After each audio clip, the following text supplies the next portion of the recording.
नमस्कार, आप देख रहे हैं न्यूज भारत। मैं हूं आपके साथ आयशा टंट्रियल। जहां एक और मध्य प्रदेश में सरकार की ओर से चलाई जा रही आयुष्मान योजना के मरीजों को अस्पतालों में योजना का लाभ नहीं मिल पाने की खबरें लगातार सामने आ रही हैं। वहीं राजधानी भोपाल के सबसे बड़े निजी अस्पताल चिरायू अस्पताल में आयुष्मान कार्डधारी मरीजों से बदतमीजी करने का वीडियो भी हाल ही में वायरल हुआ था। तो वहीं अब धामनौद के कमलाबेन अस्पताल में आयुष्मान कार्डधारी मरीजों की अनदेखी करने का बड़ा मामला सामने आया है। आपको बता दें कि कमलाबेन अस्पताल के हड्डी रोग विशेषज्ञ डॉक्टर प्रभात पाटीदार की बड़ी लापरवाही और मीडिया से बदसलूकी देखने को मिली है। गौरतलब है कि कोरोना के बढ़ते संक्रमण को देखते हुए कमलाबेन अस्पताल को कोविड सेंटर बनाया गया है। नियमों के अनुसार कोविड सेंटर में एक एमडी मेडिसिन डॉक्टर इलाज के दौरान मौजूद होना जरूरी होता है, लेकिन इस सेंटर में पूरे समय एमडी मेडिसिन डॉक्टर की मौजूदगी नहीं होती है। तो वहीं डॉक्टर प्रभात पाटीदार खुद सेंटर में कोविड मरीजों का इलाज कर रहे हैं। इतना ही नहीं, कमलाबेन अस्पताल में मरीजों को आयुष्मान भारत योजना का लाभ भी नहीं दिए जाने की शिकायत मीडिया को लगातार मिल रही थी। इसके चलते न्यूज भारत के संवाददाता ने कोविड सेंटर पहुंचकर डॉक्टर प्रभात पाटीदार से जानकारी लेनी चाहिए। तो डॉक्टर प्रभात पाटीदार ने सवालों के जवाब न देते हुए हमारे संवाददाता से बदतमीजी करने लगे। इतना ही नहीं, डॉक्टर ने अपने परिचितों को बुलाकर और अस्पताल स्टाफ के साथ मिलकर हमारे संवाददाता को धक्के देकर बाहर निकाल दिया। आप खुद ही देखिए डॉक्टर प्रभात पाटीदार की बदसलूकी। अवेलेबल है यहाँ पर कोविड सेंटर में? आज नहीं उनके हस्बैंड की डेथ हो गई तो कैसे आएंगे? तो फिर ये कोविड सेंटर आप तो किस प्रकार नहीं चला सकता? बिल्कुल, मेरे पास डिग्री एमबीबीएस है, मेरे पास क्वालिफाइड डॉक्टर हूँ, रजिस्टर्ड है, सरकार ने अधिकृत किया। ठीक है, गवर्नमेंट ने खुद मध्य प्रदेश शासन ने देखो ये सब चीजें मत करो आप, है ना? आपको नहीं मेरी देखो, मेरे बिल्कुल मत बहस करो। आपके पास देखो, ये आपको कोई अलाउड नहीं है, सरकार ने मुझे अधिकृत करा है। ना भाई, नहीं देखो गलत, देखो फिर एक सेकंड शांति, एक सेकंड सर, एक सेकंड परेशानी आएगी। एक सेकंड मेरी बात सुनो। आप फालतू के सवाल पूछ रहे हो। धामनौद में कितने डॉक्टर है जिनके पास डिग्रियां नहीं हो जो काम कर रहे हैं? आप मेरे पास आए हो, मेरे को आपने जो मुझे जो प्रश्न किया, उत्तर प्रश्न दिया ना मुझे, धामनौद में महेश्वर में कितने एमडी डॉक्टर है, कसरावत में कितने एमडी डॉक्टर है? हम तो आपसे बात करना चाहते हैं, आप ऐसा हमारे को वो कह रहे हो। हम तो बात करने आए, आपसे कोई धमकाने नहीं आया। आपकी शिकायत इस तरीके से आई थी। कौन, किसने शिकायत करी? मैं वही तो बोल रहा हूँ, किसने करी? मैं वही तो देखो सर, अब किसी की शिकायत को हम बता नहीं सकते। नहीं, आप अगर जो बोलोगे वो हम जनता को जो सच होगा वही बताएंगे। 2 बार वीडियो लगी हमने, उस समय भी अभी बोली की भी लगी। एक सेकंड की बात है। अरे मामा जी 1 मिनट, आप आओ जरा, अस्पताल है ना?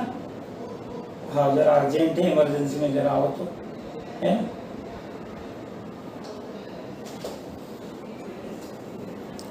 हम खुद ये चाहते हैं कि अपने यहाँ इलाज अच्छा हो, अपन यही चाहते हैं सर। नवजीवन अस्पताल कितने एमडी हैं? महेश्वर श्री विष्णु कितने एमडी डॉक्टर हैं? मैं तो अपने यहाँ की बात करूँ ना। नहीं, आप तो किस पेशेंट ने बोला उसकी बात करो ना। मेरे को तो सरकार ने अधिकृत करा है, सरकार को जवाब दूंगा मैं। आपको क्यों दूंगा? अच्छा, मुझे नहीं दोगे? क्यों, आपको क्यों दूंगा? लिखित में नहीं, आपके पास क्या है लिखित में? मेरे को बताओ ना। आप ऐसे आके कोविड सेंटर में, देखो मैं बात करता हूँ। हाँ, फालतू की बातें मत करो, है ना? परेशान मत करो डॉक्टर को, ठीक है? देखो एक बात, मेरे को डिस्टर्ब मत करो आप। मैं फिर बता रहा हूँ, कोविड सेंटर चलाना इतना आसान नहीं है। माइक लेके आप आगे फालतू के सवाल मत करो। एक सेकंड, एमडी डॉक्टर है, ये मैं कलेक्टर सीएमएचओ को बताऊंगा। अरे सर, आपको नहीं बताऊंगा सर। एक सेकंड पहले बात फालतू की बात करने आते हैं। देखो क्या वीडियो बनाओ यार, फालतू की बात करना।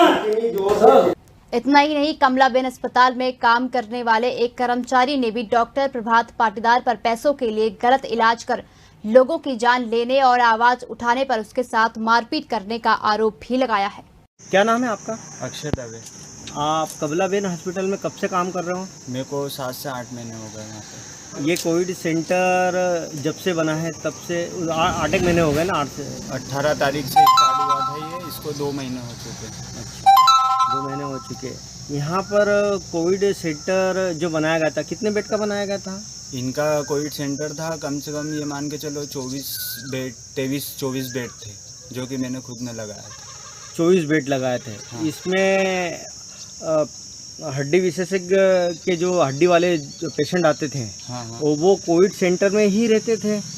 नहीं, वो वहाँ नहीं रहते थे, नीचे रहते थे। लेकिन जो मतलब ऊपर के जो कोविड में जो चल रहे थे, हाँ। वो भी नीचे आ जाते थे, कभी भी कहीं भी कर देते थे। मतलब जैसे ऊपर एडजस्टमेंट नहीं हो रहा है तो नीचे आके कर देते थे, या फिर नीचे के ऊपर चले जाते थे। ऐसा और अभी भी फिर भी अभी कोविड पेशेंट कल भी भर्ती हुआ है, अक्षय वर्मा के नाम से। अच्छा। तो अभी कोई व्यवस्था नहीं थी, हाँ केवल 3 जने थे। एक मैं खुद ड्यूटी पे था, हाँ। एक राहुल था, हाँ वो भी बोल रहा था कि मैं जा रहा हूँ, मेरे ऊपर गुस्सा वगैरह करा। हाँ। और उसके पहले भी हाँ। इन्होंने मेरे को ऑफिस में अंदर 2 झापट मारे, हाँ। सर ने, हाँ। 3 जनों ने घेर के। अच्छा, हाँ, राहुल। किस बात को लेकर मारा?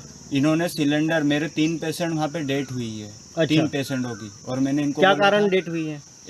ये जो अपने सिलेंडर लगाना है, अच्छा। 3 से मैंने मांग की थी। हाँ। और मांगू मैं क्यों मांगू मैं, हाँ क्योंकि मैं वहाँ जॉब कर रहा हूँ। हाँ और मैंने वहाँ पे सिलेंडर, सामने वाले ने बाहर आके वीडियो बना हुआ है, बाहर आए थे हाँ। और वो आके खाली सिलेंडर रख गए और वो चले गए अच्छा। लेके। अब मेरे को नहीं पता, मैं अंदर ड्यूटी कर रहा था। हाँ हाँ और उनने ये कर दिया कि ये सिलेंडर उठा के वो चले गए। इन्होंने वापस बुलवाया। और गोकुल सर ने, ये तक मैं बोल दूं कि इन्होंने गोकुल सर ने वापस सिलेंडर बुलवाया मेरे से। और वो तीनों पेशेंट आज डेट पे, जबकि मेरा खुद अंकल, मेरा अंकल जी रंजीत जी दवे, हाँ हाँ। उनका चेकअप वहाँ हुआ। हाँ। और इन्होंने भर्ती नहीं किया। हाँ। और उनकी डेट वहीं पे होंगी, अच्छा, सरकारी हॉस्पिटल सरकारी में, हॉस्पिटल में, जबकि बेड खाली थे। बेड खाली होने के कारण भी उन्होंने बेड नहीं दिया और उनको बिल्कुल नहीं गवर्नमेंट दिया। हॉस्पिटल में भर्ती किया, उसके बाद उनकी डेट हो गई। हाँ। आपका कहना है? हाँ। अच्छा।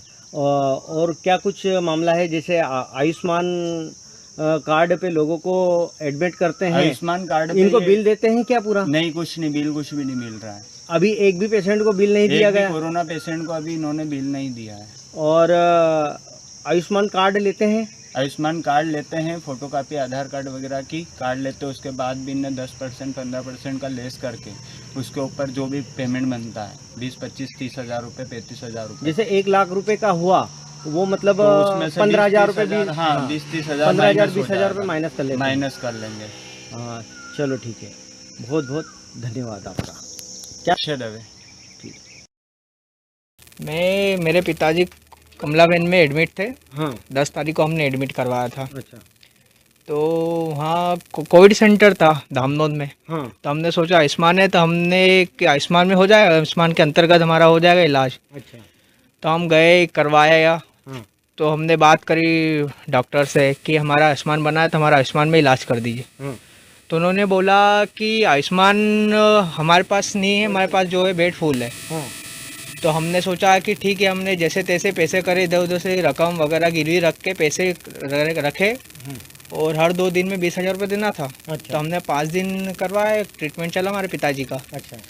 तो 60-70 हज़ार के समथिंग हमारा पैसा जो चला गया वहाँ, हाँ। ख़त्म हो गया। और उसके बाद फिर हमने सोचा कि अब कुछ हो नहीं रहा है, पैसे हमारे पास थे नहीं। अच्छा। तो अब बोला पापा क्या करना है, तो बोले कुछ भी करो। तो हमने डॉक्टर से बात करी कि डॉक्टर साहब हमको अब डिस्चार्ज करवाना है हमारे पिताजी का, हमारे पास इतना पेमेंट नहीं है। तो डॉक्टर ने बोला कि तुम्हारे कहाँ ले जाओगे? मैंने कहा घर ले जाएंगे, नहीं तो कुछ गवर्नमेंट वगैरह जो फैसिलिटी है वहाँ ले जाएंगे। हाँ। बोले कि ऐसा मत करो, मैं तुम्हारा इलाज आयुष्मान के अंतर्गत यहीं कर देता हूँ। अच्छा। तो फिर हमने पूछा डॉक्टर से कि आपने 5 दिन पहले हमारा क्यों नहीं इलाज किया? तो कुछ बोला नहीं।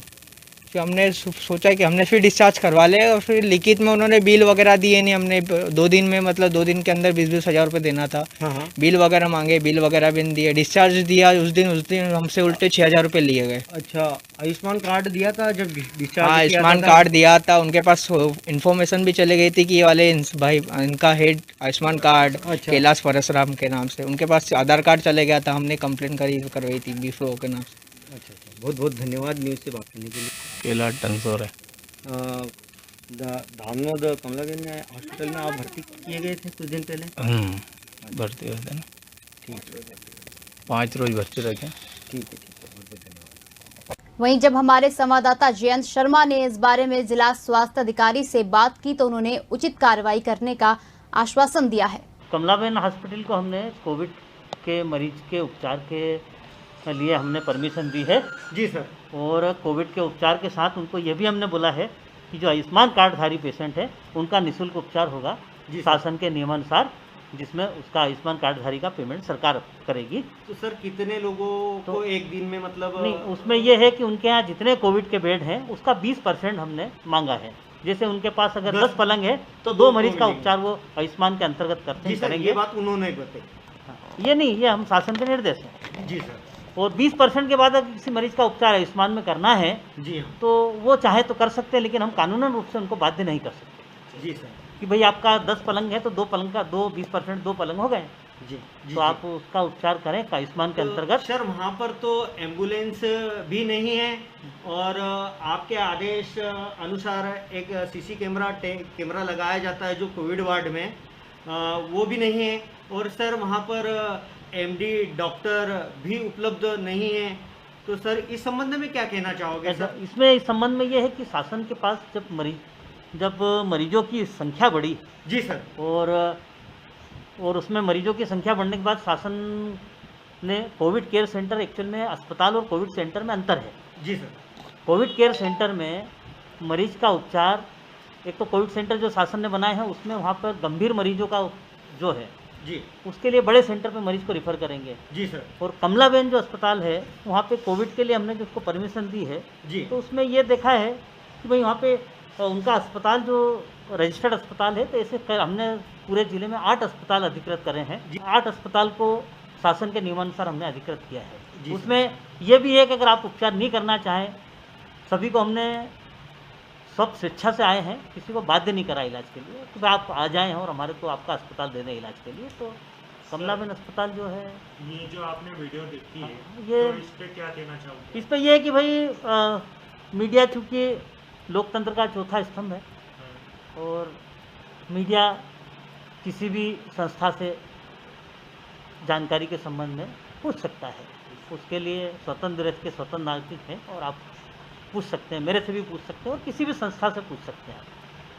हम कार्रवाई अगर ये कर सकते हैं, अगर कोई हमको मरीज अगर शिकायत करेगा तो प्रथम दृष्टया तो क्या शिकायतकर्ता का होना जरूरी है। अगर कोई मरीज हमसे शिकायत करता है कि भाई कमलाबेन में उपचार ठीक से नहीं हो रहा है या कमलाबेन में अगर आयुष्मान कार्डधारी है उसका उपचार कैसे लेकर किया जा रहा है, तो हमको शिकायत करेगा तो हम निश्चित रूप से कार्रवाई करेंगे। बताया जा रहा है कि आयुष्मान कार्ड बताने के बावजूद भी उन्होंने लोगों से पेमेंट लिया है, ऐसे कुछ लोग सामने आए हैं।